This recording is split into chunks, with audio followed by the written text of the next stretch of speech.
نہیں؟ تو بندہ بڑا سیانا تھا، کہندا مینوں او نہیں باہر آن دیندا جڑا تینوں اندر دی پیا آن دیندا، جڑا تینوں اندر نہیں نہ پیا آن دیندا او مینوں۔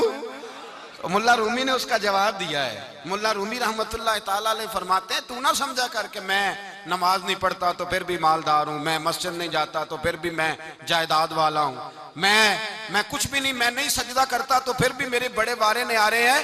ملا رومی رحمت اللہ علیہ فرماتے ہیں مالک سزا دیتا ہے، اللہ سزا دیتا ہے، سزا۔ حضور کیا؟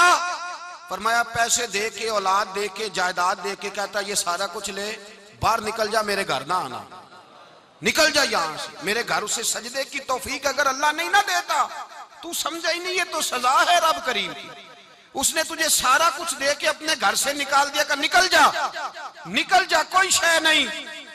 اور جسے کچھ بھی نہیں دیا، حضرت بلال حبشی رضی اللہ تعالیٰ عنہ، حضور آئے معراج سے واپس تو میرے مصطفیٰ کریم نے فرمایا بلال تو کون سا عمل کرتا ہے، کون سا عمل کرتا ہے کہ میں نے جنت میں تیرے چلنے کی آواز سنی ہے؟